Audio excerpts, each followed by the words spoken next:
All right, guys. Are you ready for rapid fire? Let's go. Right.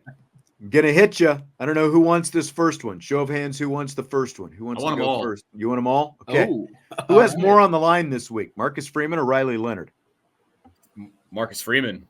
I mean, Riley Leonard, I realize this is his, career potentially. If he can't make it at Notre Dame, is he even going to be asked back to come, asked back to Notre Dame next year if he redshirts this year with an injury?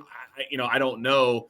And therefore his pro career could be in jeopardy and all of those different things, right? So it's important for him. But, from a Notre Dame standpoint, Marcus Freeman, man, you better come out with something here, because if it's the same old, you think the critics are out now, they're going to be out in full force if you can't get this thing done. I just feel like,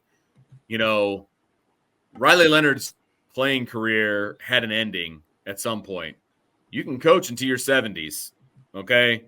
This could be a make or break thing for Marcus Freeman's career. If you ask Jim Harbaugh, he's trying to coach until he dies. So, that's kind of he said in an interview, I played football as long as I could, and then I knew I wanted to coach football as long as I could, and then I'm gonna die, essentially. So this is an easy answer, and there's only one answer. It's Marcus Freeman. He's already preheating in the oven like we were talking about, and this thing is just like a ticking bomb. If they can't get this, they're like a sinking boat right now, just grasping, for air, essentially. If they can't get this thing figured out, Marcus Freeman falls to 1-2, and that cascades into, maybe a 9-3, 8-4 season after that. It's just simply not good enough, knowing that you're in year 3 with the schedule that they had this season and all of this other talent that you're bringing in around Marcus Freeman as well. So, it's sad, because I do want Marcus Freeman to do well, and I know it is a lot on his shoulders for a first-time head coach, but that's what you signed up for, right? And again, there's really no margin for error at this point. I do agree that it's Marcus Freeman. I'll just give a couple points on him, and then I will give the Riley Leonard side of things, since, you guys covered it very well. I mean, Marcus Freeman is still young. He's only 38 years old. So,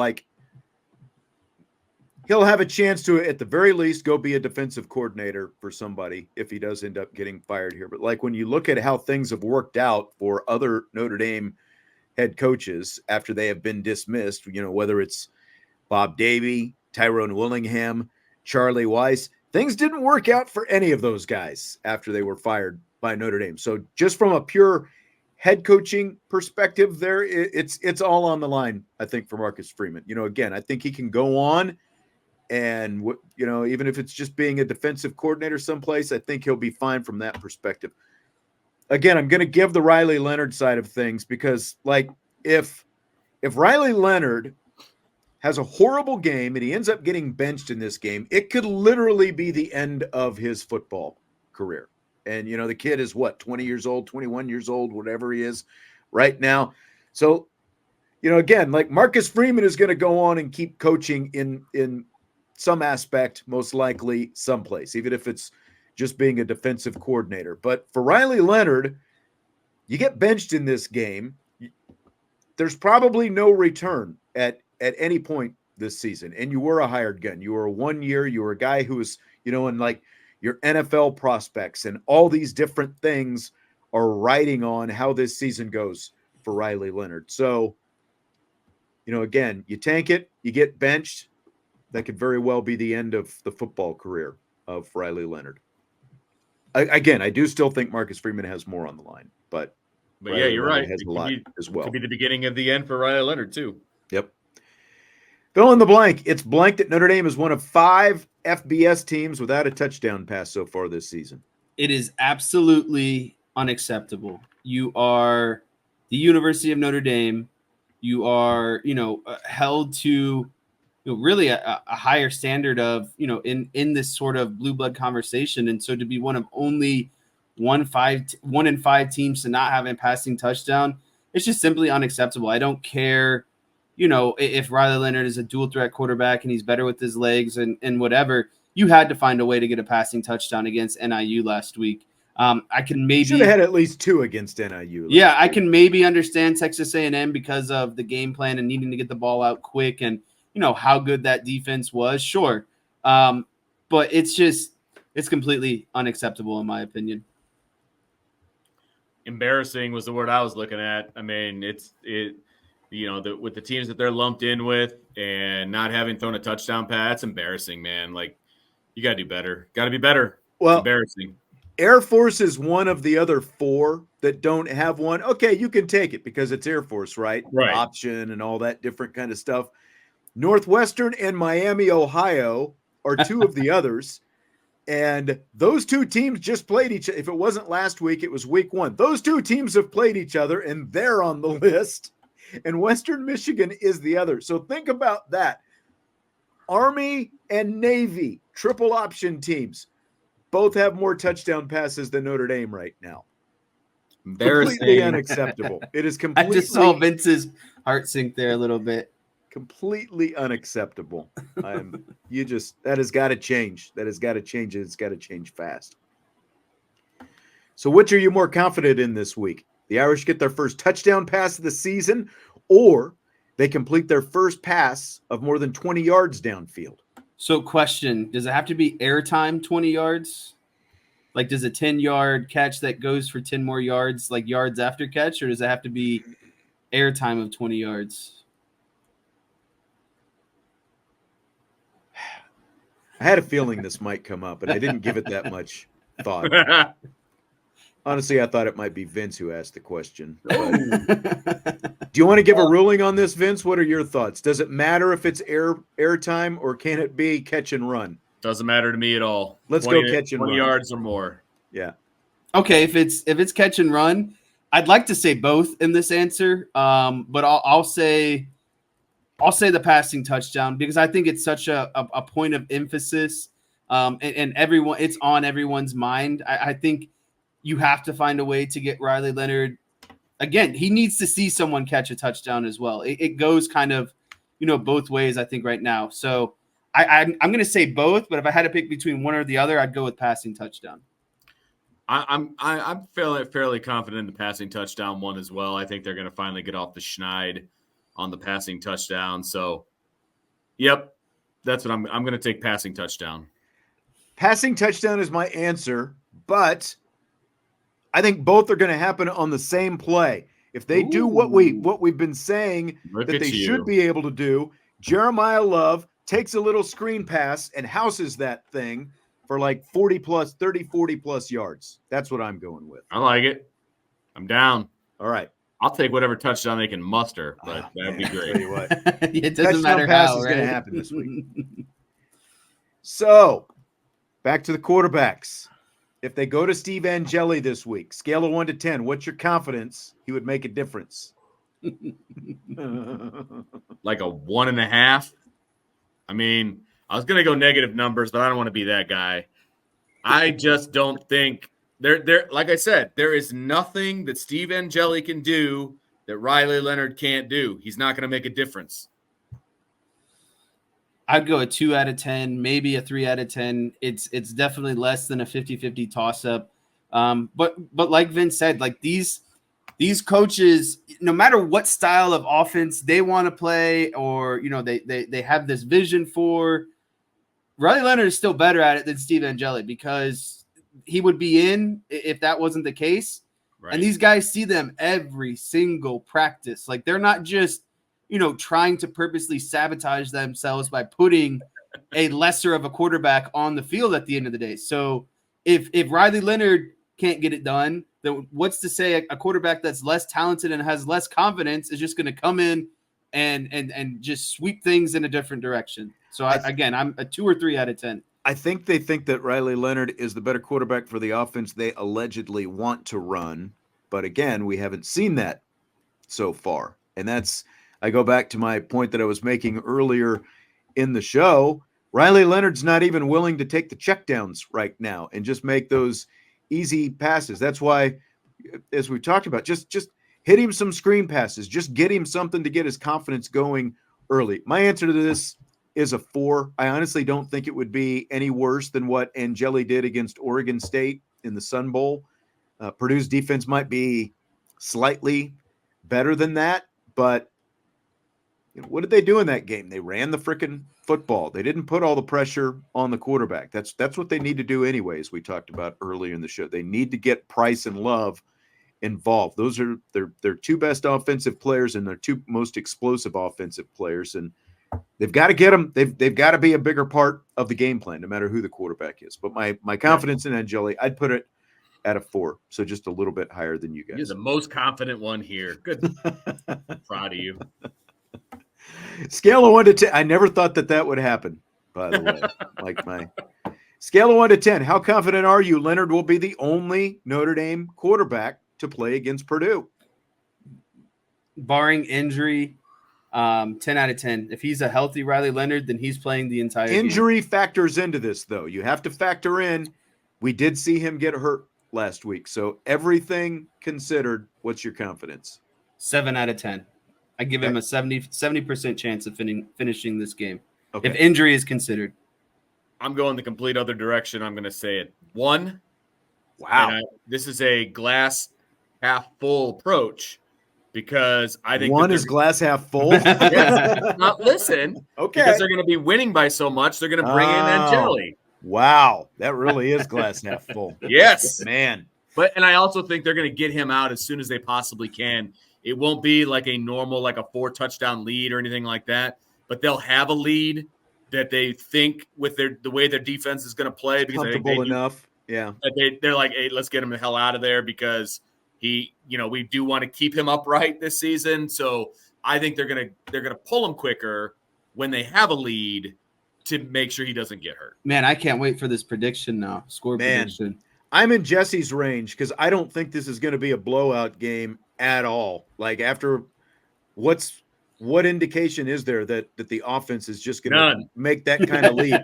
That's exactly right. There is less than zero. Less than zero. Interesting 80s movie, by the way. But my confidence is 7. I'm confident that Riley Leonard is going to be better this week, but I think there's still going to be some growing pains in the offense. I think the defense is going to play well enough, and I am factoring the injuries into that. I still think, like, if everything that they're saying is not just misleading us and they're going to end up starting Steve Angeli because of, whatever non-throwing shoulder injury that Riley Leonard has, like if everything that they're saying is on the up and up, then I think it was just kind of, like a minor little thing with his non-throwing shoulder, and he'll be all right. He'll play his game. The question is just going to be, to what extent they let him play his game out there. I'll go 7. Vince is like, that's as optimistic as I've heard Vince in a long time. That's right. That's all I got. I'm just trying to get through the day.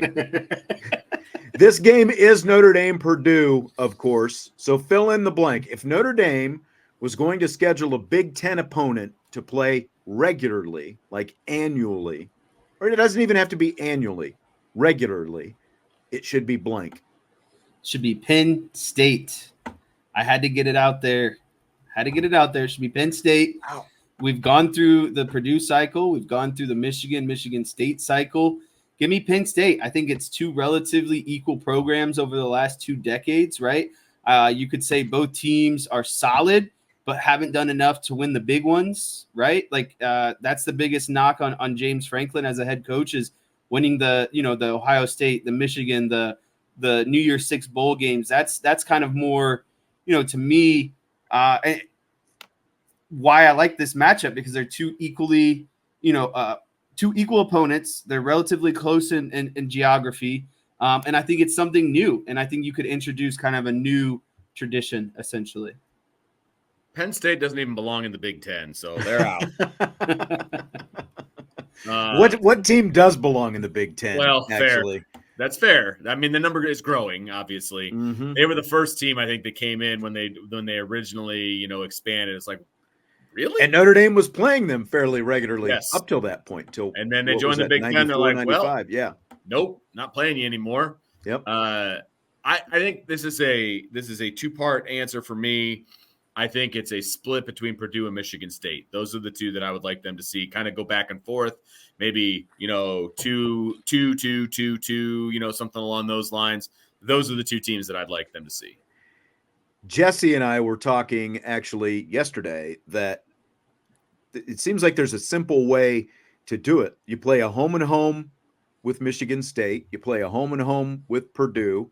That like the next 2 years, and then the next 2 years you play a home and home with Michigan, and then you just cycle through that. So all of those teams, okay with that. So all of those teams are showing up, again, not annually, but somewhat regularly on the schedule. So like every cycle you go through, and you do it like that. I think that would be the perfect thing, because those are the three most regional Big Ten, and like Michigan State and Purdue were on the schedule every year for 70 plus years together. And then because like when the Big Ten expanded the first time and they expanded their conference game schedule, that's when, and it was around the same time that Notre Dame had the ACC agreement. That's when they all, went off the schedule. I know everybody talks about Michigan. I would still like to see Michigan more often, even though I know Vince hates them, but I would like to see, because we talked earlier in the show about, is Purdue a rival? I would like to see some of these old, more traditional rivals at least show up on the schedule a little bit more regularly over the next several years. Whether that happens, I don't know. But I would like to see that happen. And people are bored by and I think that there's a good chance that it happens because of these new TV contracts as well. Like the Sunday night NBC games and stuff like that. Well, and I would echo this even more, because I think I brought this up yesterday as well. If you schedule more of these Purdue, Michigan State, Michigan, maybe Ohio State, Penn State, in this kind of, 250, 300 mile radius or diameter, if you drew a circle starting at Notre Dame, I think that benefits Notre Dame too, because you can stomach a loss to those programs more so than you can to a team like Northern Illinois. So if you can replace Northern Illinois with, Michigan State, Purdue, Michigan, and you do fall flat on your face in those kind of games, well, at least it's Purdue, Michigan State, Michigan. Yeah. It's not the NIUs, of the world. And I was listening to something earlier today. Urban Meyer was on some podcast, and he was talking about his time at Notre Dame. They never considered playing any of those MAC programs, right? Like that's something that they never used to do, because they wanted to play these, they wanted to play Purdue and Michigan State. Yeah. Yeah. They want to hit every quadrant of the country against good opponents, because they want these subway fans essentially to come to games and feel like the games that they're going to matter, right? You're not going to just a MAC team, or, last year when they played Tennessee State. And so I think honestly, screw this whole, getting some easier teams on the schedule potentially. I like kind of flushing them out and adding back in more of these maybe traditional rivals, because I think it helps in more than one way. Great point, Jess. Vince, do you have your bell where you are right now? Oh, I have no bell here. I got no bell. He's at school and he has no bell. I mean, what is even going on? The bells are over the PA now. All it's all this new tech.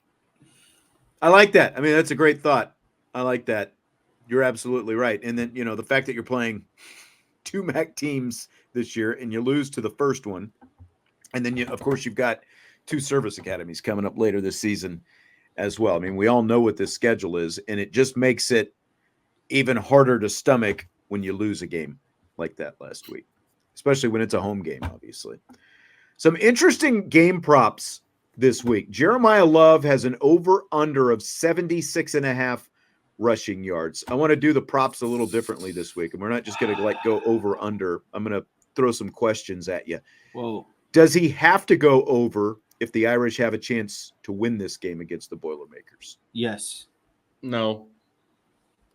It doesn't have to, because I also think with the 1-2 punch in the backfield, they're not both always going to have a great game, but I think that they should and will ride the hot hand. So it could be Jadarian Price that has a hell of a game, and then he gets the yards as opposed to Jeremiyah Love. So Jeremiyah Love doesn't have to, but if he does, then that's obviously a good thing. I think, again, like going back to the screen passes and stuff like that, I think he has to be at least somewhere in the vicinity of 100 total yards if they're going to have a chance, because just flat out, he has to be a much bigger part of the game plan. I think that his success helps take pressure off Riley Leonard, that, whatever pressure there is on Leonard. So, yeah, I don't think he necessarily has to go over the rushing yards, but he definitely needs to be around 100 total yards. I do think that he goes over the 76.5 rushing yards, though. Yeah, I'm really, really, really, really mad that I don't live in Indiana right now, because I want to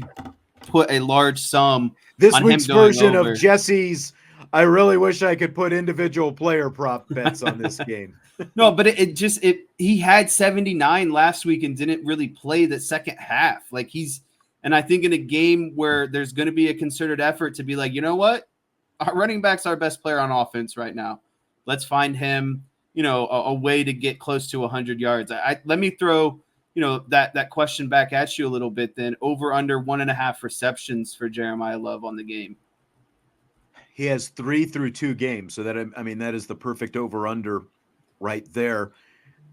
To me, it seems like a no-brainer that it should be over. So I will go with that. Again, like if Purdue wants to pressure Riley Leonard and do some of that stuff, they have not shown a consistent willingness to try to get Jeremiyah Love the ball in the passing game, which they said they were going to do during training camp. So maybe that says that I should be picking under, but I'm going to go over because it feels like another element that they can work into this game that would be very easy to do that they haven't shown so far. What do you think, Vince? Vince was hoping I wasn't going to ask him. Yeah. I'm taking the over as well. If Vince if that does anything for Vince. Yeah. I mean, I don't know. I'm so, I don't want to say over this team, because that's not true. I'm not over the team, but it's like what you're supposed to what's going to happen. What am I supposed to think about this team when it comes to offensive numbers? You know what I'm saying? Like, that's the hardest part for me, is what am I supposed to think about these offensive numbers? That's the hardest thing for me. But yeah, I mean, I'll take the over as well. I guess I am fairly confident in that, so I will take the over. Receiving props. Jaden Greathouse's number is 28.5 yards. Bo Collins is 43.5. Are you confident that either of them can hit the over? I guess I would say I'm more confident in Greathouse because his is just the lower number. And I know that these guys are supposed to be, basically their premier wide receivers, and even more so Jaden Greathouse and, his ability to play all the different wide receiver spots. So I just got to go with the lower number because no one's really been consistent so far. But if he catches that ball that he dropped last weekend, he hits the over alone on this one. So I would go with Greathouse as the one I'm more comfortable with. Yeah, I mean, it's a lower number, so you got a better chance of hitting it, obviously. I think that, look, their number one guy has been Bo Collins. I think they are going to try to throw the ball around a little bit more, and I think Bo is going to be the beneficiary of that, but I think Jaden could get that in one catch. So, I mean, am I confident? No, I'm not confident in either. I'm not confident either, but I'm not. They've both hit the over once and they both hit the under once in 2 games. And that's probably why Vegas has the numbers set where they are right now. You can say, well, Bo Collins has been their obvious go-to guy so far, but that also means Purdue is going to pay more attention to Bo Collins this week, so right. I would probably be a little bit more confident that Greathouse will, because as you said, the number is lower and he should be the beneficiary of whatever extra attention that Bo Collins gets. Yeah, true. But it's almost flipping a coin at this point, like you said, Vince. No passing yard prop for Riley Leonard. Good. What does that tell you guys? It No means one I wasn't knows. even close last time or the time before. He was under both of the numbers, and now Vegas is like, screw it. We don't know what's happening. We're not even put one out. It means he's been so bad in the passing game that Vegas doesn't even want to put a line out there. Well, I do wonder, how much the injury comes into play. Like they don't even want to touch it with the injury and stuff like that. So, Purdue's Hudson Card's number is 200 200.5 yards. So will he get to 201 yards? Can he go over against Notre Dame's secondary? I'm taking the under on this one. Wigman had 100. Hampton had 198. But if you factor out that 83-yard chunk that came on the touchdown, he's only down. 100. He's down to 115 himself. So we're talking about, an average of probably around, 110, 120 yards max between two quarterbacks, right? Secondary should do its job. This game's going to be determined by whether or not Purdue can run the ball like NIU did. So I will comfortably take the under on his passing yards. Look, the secondary did not have a great game last week either. And I think they're going to bounce back and have a shutdown game. So I do too. I will gladly take the under on this one. Yeah, he did it in all but 3 games last year: Nebraska, Ohio State, and Michigan. So, like Ohio State and Michigan were obviously the 2 most elite teams, and Nebraska was still a decent defense last year. So, like, you look at that, and again, like you look at Notre Dame's secondary and Purdue's receivers.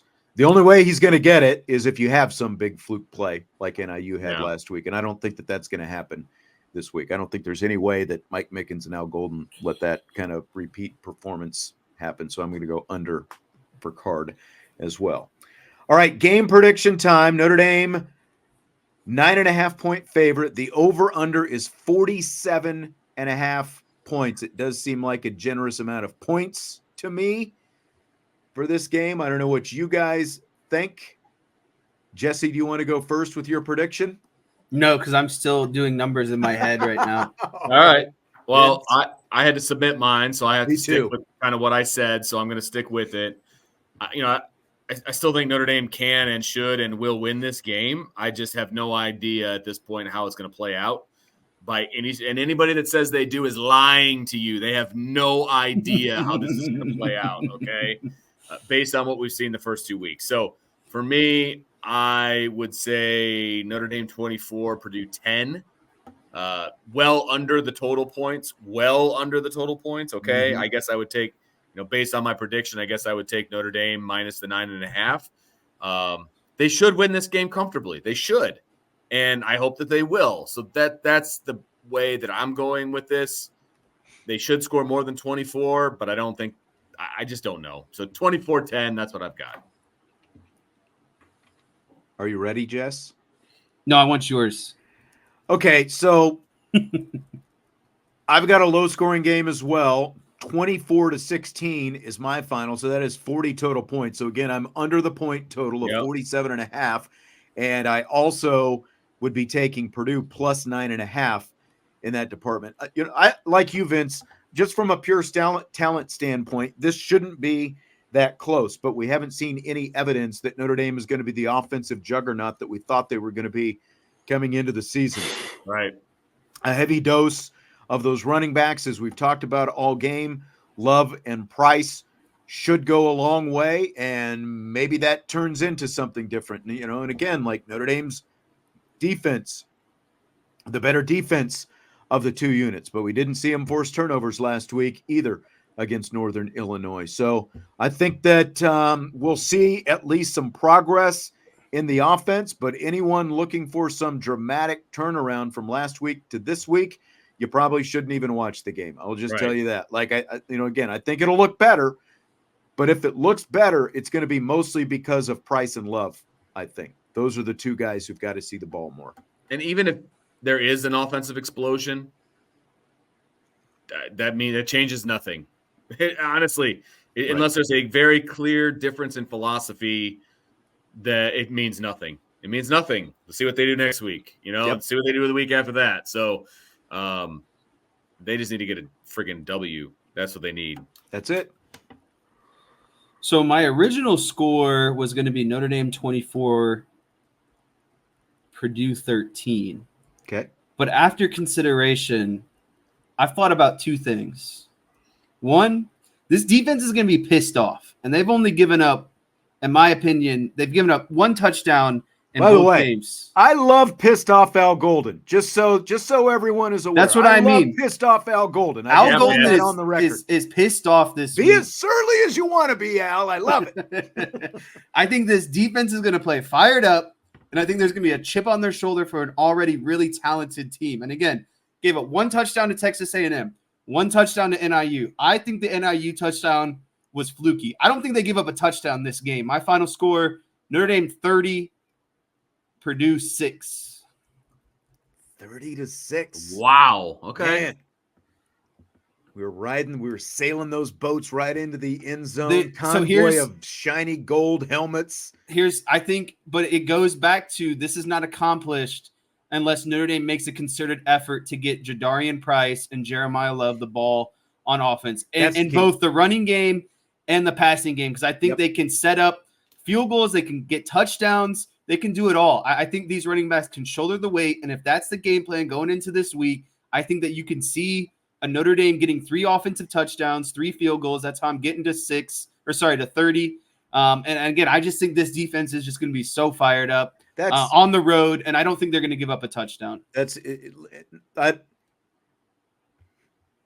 not sure about that, but just to your point about you run things through those running backs, it sets everything else up. If Notre Dame can play with the lead, that's when some of those turnovers, that's when some of those mistakes for Purdue are going to start happening. So, all right, Jesse's the most optimistic of the 3 of us.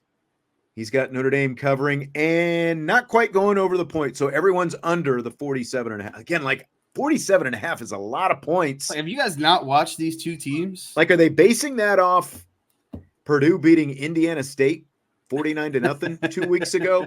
That is a factor in this. Indiana State has anywhere near the defense that they're going to see this week. All right. 1 AA team. I know.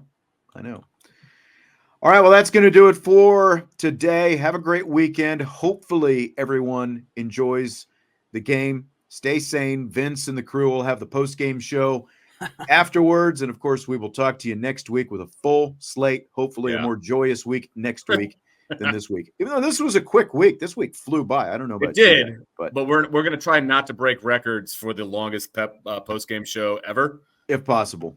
Was last week it, by the way? Had to have been 5.5 hours. 5.5. Yeah. Hey, when Notre Dame puts up a defensive touchdown shutout, I will pop in for 5 minutes, say I told you so, and then pop out. All right, that's going to do it. Thanks for joining us. IB Countdown to Kickoff. We'll talk to you next week.